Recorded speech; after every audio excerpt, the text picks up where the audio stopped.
नमस्कारम मेरे प्रिय विद्यार्थियों। संस्कृत मार्तंड पर लगातार शिक्षण की क्लास हमारी मिलना शुरू हो गई है। चैनल पर जितने वीडियो पड़े हैं सारे वीडियो देख लीजिएगा। पूरा शिक्षण पढ़ा दूंगा, पूरी तैयारी करा दूंगा। एक भी वीडियो मिस मत करिएगा बेटा। रात में जग के आप लोगों के लिए बहुत मेहनत कर रहा हूँ, ये जान लीजिएगा। और लगातार बच्चों का निवेदन रहा कि सर शिक्षण में बड़ी प्रॉब्लम हो रही, किसी तरह से समझा दीजिएगा। तो बहुत ही अल्प समय मेरे पास होता है, लेकिन उतने में भी आप लोगों को पास कराना मैं अपनी जिम्मेदारी लेकर के चल रहा हूं संस्कृत विषय में। इसलिए इस वीडियो को जरूर लाइक करिएगा, शेयर करिएगा और ज़्यादा से ज़्यादा शेयर करिएगा। सारी की सारी बातें पढ़ा दूंगा, घबराइएगा नहीं बिल्कुल। चैनल सब्सक्राइब जरूर करिएगा, सब्सक्राइब करवाइएगा भी, ताकि सारे नोटिफिकेशन आपको तुरंत तुरंत मिलते रहें और पूरा शिक्षण आप अच्छे से अच्छा पढ़ लें, समझ लें, जान लें। ये बात ध्यान में रखिएगा, ठीक है ना बेटा। चलिए, गद्य शिक्षण पद्य शिक्षण की विधियां हमने पढ़ा दिया है। उसके बाद जो बिंदु आज हम पढ़ाने चल रहे हैं, ये तीसरा जो है, ये क्या है, नाट्य शिक्षण विधियां। इसमें क्या हम पढ़ेंगे, नाट्य शिक्षण। तो पहली बात तो ये जान लीजिए नाटक क्या है। संस्कृत में नाटक का बेटा बहुत बड़ा रोल है। कहा गया क्या कि काव्येषु नाटकं रम्यं रम्या तत्र शकुन्तला तत्रापि चतुर्थोऽङ्कः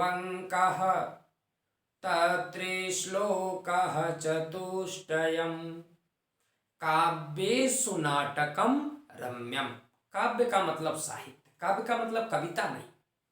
संस्कृत में सारे के सारे साहित्य को क्या कहा गया, काव्य कहा गया। इसलिए संस्कृत साहित्य में अगर सबसे रमणीय कोई चीज है, कोई विधा है, तो विधा कौन सी है, नाटक है। इसीलिए कहा गया कि काव्येषु नाटकम रम्यम। काव्य में सबसे ज्यादा रमणीय कौन है, तो नाटक है। नाटक में होता क्या है, तो नाटक में हमें आनंद की अनुभूति होती है। नाटक में हमारा मनोरंजन होता है, हास परिहास होता है, विनोद जननम होता है। नाटक 3 प्रकार का होता है, विश्रांति जननम, नंबर 2 विनोद जननम और नंबर 3 हितोपदेश जननम। नाटक से पहली बात तो आनंद की प्राप्ति होती है, आमोद की प्राप्ति होती है, प्रसन्नता की प्राप्ति होती है। दूसरी बात ये शांति प्रदान करता है। और तीसरी बात का कहा गया हितोपदेश जननम, यानी ये हितकारी उपदेश देने में भी काम करता है, समाज को संदेश देता है, समाज को जागरूक करता है। कैसे, जैसे मान लीजिए रामायण आपने नाटक के रूप में देखा, तो रामायण देखते समय आपको 2 कैरेक्टर मिलते हैं, एक राम का मिलता है और एक रावण का मिलता है। नाना प्रकार के संसाधन होने के बाद भी रावण हार जाता है, क्योंकि वो असत्य के मार्ग का अनुकरण करता है। और किसी भी प्रकार का संसाधन न होने के बावजूद राम की विजय हो जाती है, क्योंकि उन्होंने सत्य मार्ग का अनुकरण किया था। तो यहाँ पर हमें ये शिक्षा मिलती है, यहाँ पर ये हमारे हितकारी उपदेश मिलता है कि हमें राम की तरह आचरण करना चाहिए, रावण की तरह आचरण नहीं करना चाहिए। यानी नाटक कैसा होता है, हितोपदेश जननम होता है, यानी हितकारी उपदेश देने वाला होता है। अब नाटक की प्रमुख जो 3 विधियां हैं, नाटक की 3 विधियां हैं, और इन्हीं 3 विधियों के माध्यम से ही हम नाटक को पढ़ते और समझते हैं। जानिएगा, सबसे जो पहली विधि है, इस विधि का नाम है अभिनय विधि। तीसरी विधि, पहली विधि का नाम क्या है, अभिनय विधि। अभिनय मतलब जानते हैं, अभिनय तो सब लोग जानते होंगे भाई। जो अभिनय करता है वही अभिनेता है, जो अभिनय करती है वही अभिनेत्री है। तो अभिनेता और अभिनेत्री को तो आप बहुत जानते होंगे। मतलब नाटक में जो पात्र हैं, जैसे दुष्यंत है, शकुंतला है, विश्वामित्र है, महर्षि कण्व है, अभिज्ञान शाकुंतलम, ये सब कैरेक्टर है कि नहीं, अनसुईया है, प्रियंवदा है। तो मतलब हमारे कहने का कि नाटक में क्या होता है कि अभिनय विधि सर्वाधिक उपयुक्त विधि कौन सी विधि होती है, अभिनय विधि। अभिनय विधि को 2 भागों में बांटा गया। कितने भागों में, 2 भागों में बांटा गया। पहला जो है ये है कक्षा अभिनय। कौन सा अभिनय है बेटा? कक्षा अभिनय। और दूसरा जो होता है इसको बोला गया रंगमंचीय अभिनय। सबसे पहली विधि है अभिनय विधि, यानी यहाँ पर अभिनय के द्वारा पढ़ाया जाता है। किसके द्वारा पढ़ाया जाता है? अभिनय के द्वारा पढ़ाया जाता है। अभिनय विधि भी दो प्रकार की होती है। सबसे पहली होती है कक्षा अभिनय और दूसरी होती है रंगमंचीय अभिनय। जैसे बच्चों को हमें अभिज्ञान शाकुंतलम पढ़ाना है, तो अभिज्ञान शाकुंतलम का जो नायक है वो दुष्यंत है, जो नायिका है वो शकुंतला है। यानी कक्षा में ही जिस ड्रेस में बच्चे आए हैं, मतलब जो कपड़े पहन के आए हैं, उसी कपड़े में किसी को दुष्यंत बना देना, किसी को शकुंतला बना देना, किसी को कुछ बना देना, अलग अलग पात्रों के रूप में उन्हें डिवाइड कर देना और उसके बाद एक दूसरे से वार्तालाप करवाना। इसमें छात्र जो हैं वो क्या होते हैं? क्रियाशील रहते हैं। छात्र उन डायलॉग को बोलते हैं, उन जो है कथोपकथन इत्यादि का प्रयोग करते हैं, प्रश्नोत्तर करते हैं एक दूसरे से। तो वहां पर छात्रों को सीखने के मौके ज्यादा मिलते हैं। बात समझ रहे हैं कि नहीं? ये है कक्षा अभिनय विधि, यानी कक्षा के अंतर्गत ही बच्चों को अलग अलग रोल दे करके अभिनय करवाना, अभिनय की बारीकियां सिखाना, उन बातों से अवगत कराना ही क्या है? कक्षा अभिनय विधि। दूसरी विधि क्या है? रंगमंचीय अभिनय। तो रंगमंचीय अभिनय कैसा होता है? यानी पात्र के अनुकूल वेशभूषा धारण करना। जैसे दुष्यंत राजा था तो घोड़े पर बैठना, फिर उसके बाद रथ पर बैठना, या फिर उसके बाद उसमें कोट सदरी, मतलब जो जो भी उसके परिधान होते हैं उनको पहनाना। तो ये थोड़ा सा खर्चेलू होती है। यानी रंगमंचीय अभिनय कैसा होता है? खर्चेलू होता है। हर एक नाटक का रंगमंच पर अभिनय करना या करवाना संभव नहीं होता है, लेकिन ज्यादा बच्चों को सीखने को यहाँ मिलता है। ठीक है ना? तो कक्षा अभिनय और रंगमंचीय अभिनय ज्यादा से ज्यादा क्या करवाया जाता है? तो आप यही जान लीजिए क्या कि कक्षा अभिनय ही करवाया जाता है। जो दूसरी विधि है ये कौन सी विधि है? नाटक पढ़ाने की। तो नाटक पढ़ाने या नाटक सिखाने की जो दूसरी विधि है ये व्याख्या विधि है। अब इस व्याख्या विधि में क्या होता है? ठीक है ना? तो इस व्याख्या विधि में शिक्षक द्वारा ही, किसके द्वारा? शिक्षक के द्वारा, क्योंकि व्याख्या कौन करेगा बेटा? शिक्षक करेगा ना। इसमें देखिए अब अभिनय विधि में छात्र और शिक्षक दोनों की भूमिका होती है, लेकिन जो व्याख्या विधि होती है इसमें सबसे प्रमुख भूमिका किसकी होती है? शिक्षक की होती है। शिक्षक ही कथोपकथन के द्वारा, कथोपकथन क्या है? कथन और उपकथन, यानी पहला पात्र जो बोलता है उसे कथन कहते हैं, और पहले पात्र को सुनकर जब दूसरा पात्र यानी दूसरा कैरेक्टर जवाब देता है तो उसे उपकथन कहते हैं। जैसे मैं आप लोगों को सुना रहा हूं कि यक्ष मेघ से कहता है कि हे मेघ, जब तुम अलकापुरी जाने लगोगे तो वहां पर तरह तरह की नदियां मिलेंगी, तरह तरह के पहाड़ मिलेंगे, लेकिन तुम उनमें रुक कर न रह जाना।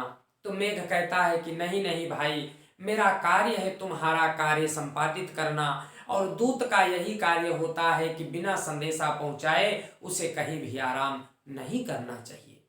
तो पहले व्यक्ति ने बोला, फिर दूसरे व्यक्ति ने बोला, इसी को क्या कहा जाता है? कथनोपकथन, यानी कथन और उपकथन।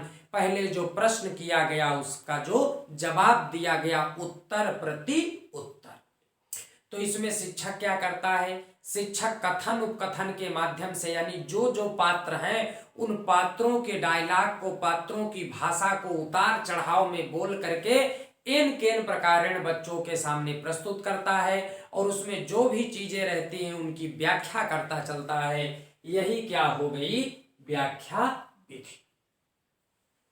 अब जो तीसरी विधि है यहाँ पर, ये कौन सी विधि है? तो नाटक की तीसरी जो विधि है ये कौन सी विधि है? आदर्श नाट्य विधि। और एक बात जान लीजिएगा बेटा, कहीं भी आदर्श शब्द आता है, जैसे आदर्श वाचन, तो आदर्श वाचन किसके द्वारा होगा? आदर्श शब्द कहीं भी प्रयुक्त होगा तो वो शिक्षक के लिए प्रयुक्त होगा, इस बात को ध्यान दीजिएगा।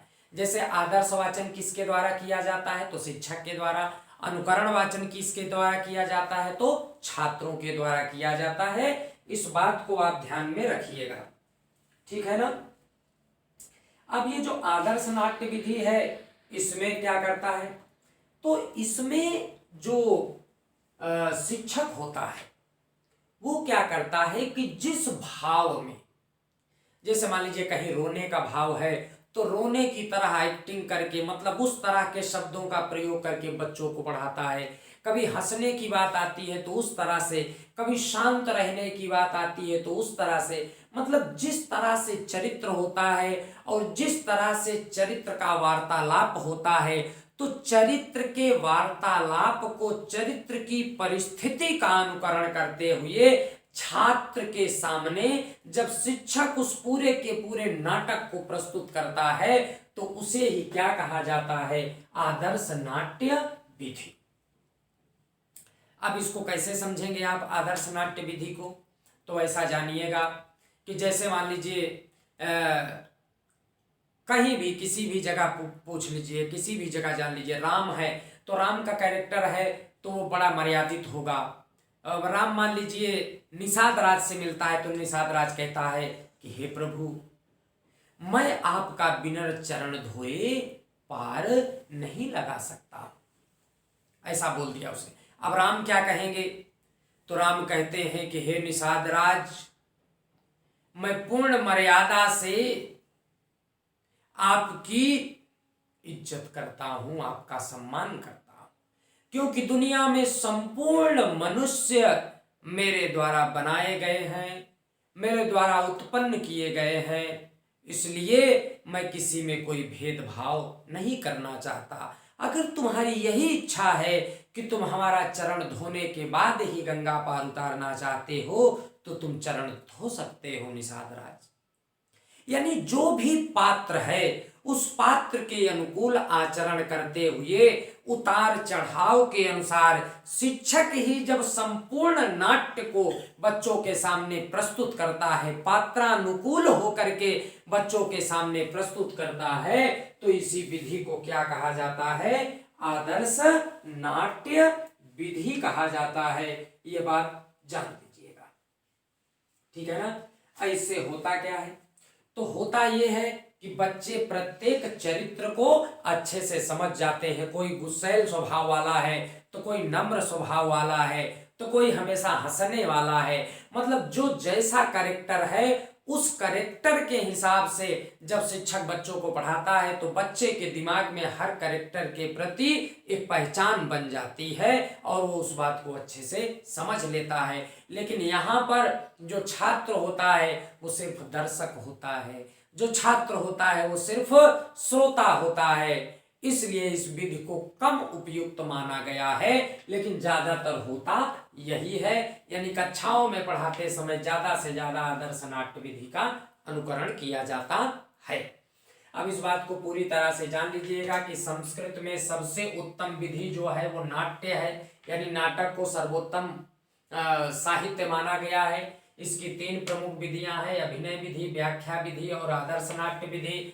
अभिनय विधि किसके द्वारा किया जाता है, तो छात्रों को शिक्षकों के द्वारा प्रेरित किया जाता है और इसे 2 भागों में बांटा गया, कक्षा अभिनय और रंगमंची अभिनय। कक्षा अभिनय में होता ये क्या है कि कक्षा के अंतर्गत ही यानी क्लास के अंतर्गत ही बच्चों को अलग अलग चरित्रों में बांट करके उनसे डायलॉग बुलवाया जाता है। और रंगमंची अभिनय थोड़ा सा कास्टली होता है क्योंकि इसमें पात्र के अनुरूप वेशभूषा इत्यादि धारण करना पड़ता है और बच्चों को पहले से सिखाना पड़ता है, तो इसे धन और समय दोनों का व्यय होता है, लेकिन उत्तम यही होता है, ये बात जानिएगा। व्याख्या विधि क्या है, व्याख्या विधि में एक एक बात की व्याख्या करते हुए चलना। और जो आदर्श नाट्य विधि है ये शिक्षक के द्वारा की जाती है, यानी पात्र के अनुकूल हाव भाव इत्यादि का प्रयोग करते हुए बच्चों को बता देना, सिखा देना, नाटक पढ़ा देना ही आदर्श नाट्य विधि कही जाती है। तो गद्य शिक्षण विधियां, पद्य शिक्षण विधियां और नाट्य शिक्षण विधियां, इन सारी विधियों को हमने आपको पढ़ा दिया। अगले वीडियो में व्याकरण शिक्षण की विधियों को आप पढ़ेंगे। जुड़े रहिएगा, बने रहिएगा। सारा शिक्षण मैं पढ़ाऊंगा, लेकिन निवेदन वही कि लाइक, शेयर, सब्सक्राइब करते चलिएगा। धन्यवाद, बहुत बहुत धन्यवाद बेटा। मिलते हैं अगली क्लास में।